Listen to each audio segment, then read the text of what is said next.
I'm going to install an H-Bar to this Passport 12 for standing support, as well as making it easier for me to get up and down from a sit to a stand. I like to stand up a lot when I fish, and to be able to take my focus off of the balance and put it on the fishing is really nice.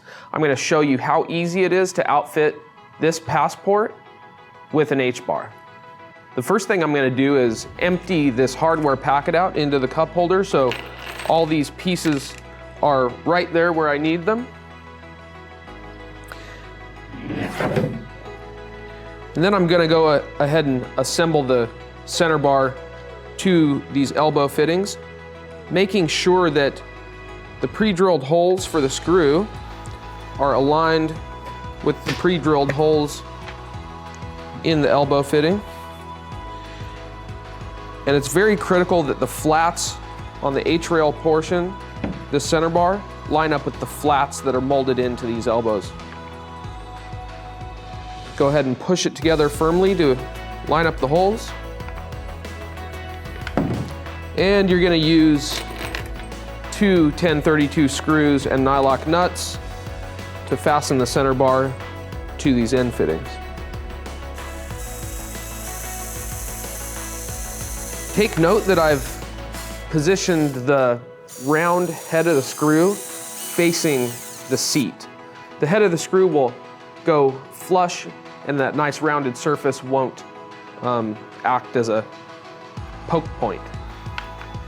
I'm going to use a 3/8 wrench to hold the nylock nut in place so I can get a nice installation of that screw.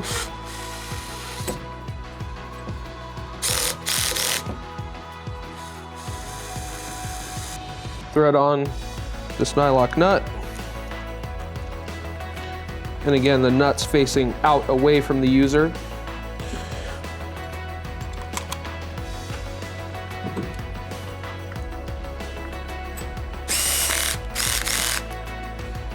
Once you've got your H-Bar assembled to the center bar, we've made it really easy for the following steps.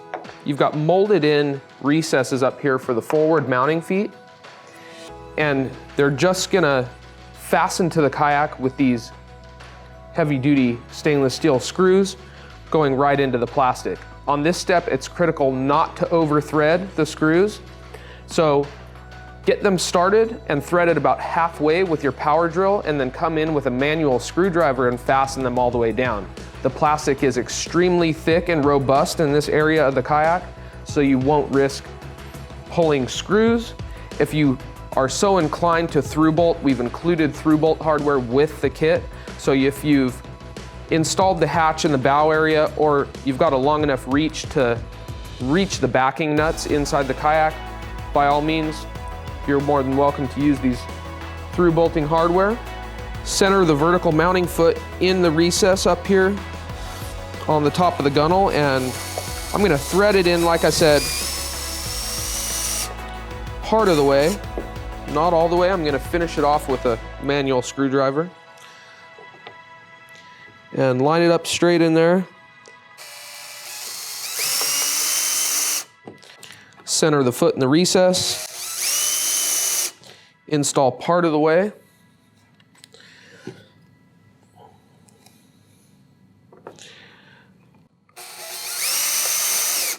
Part of the way with the second screw, and then come in and finish fastening with the manual screwdriver.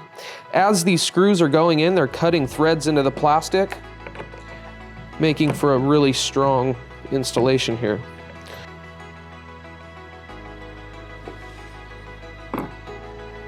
Now that we've got those in place, we can install our H-Bar to these mounting feet. And I like to take the quick release pins around to the outside so they're not hanging into the inside of the cockpit.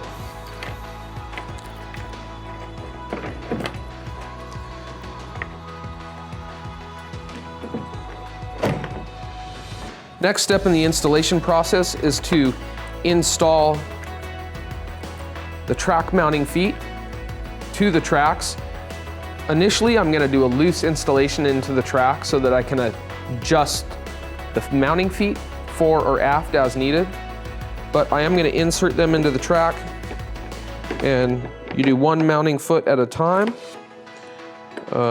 Insert the T-bolt into the track, and I'm gonna slide it just forward a little bit and loosely cinch that down.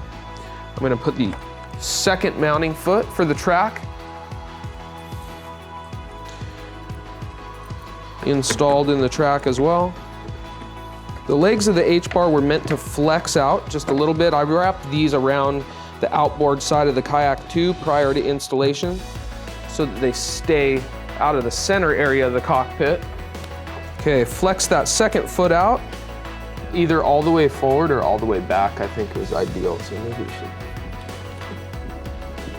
Once I think I've got the H-bar sitting where I'd like it, I'm gonna go ahead and remove the legs from the track mounted feet, and I'm gonna cinch these tension knobs all the way down. I'm gonna put the legs back onto the track mounted feet and insert the pins. And I'm gonna check the fit with me standing up. So I've stood up. The crossbar hits me right at about the waistline, which is perfect. If you need more height out of the H-bar, you can adjust the legs out longer. There's plenty of adjustment on the forward and aft legs, so you can get the height set just to where you like it. The second thing I'm gonna look at is to make sure that I have plenty of room to stand in the cockpit without being butted up against the seat. So this is just about right for me. If I'm on the water and fishing with the H-bar and I feel like I don't need it up for a period of time, I'll simply sit down in my seat, pull these quick release pins out, and fold the H-bar forward where it will stash out of the way. For other accessory installation videos related to your Passport 12 and other Hobie product, check out the Hobie YouTube channel or visit Hobie.com.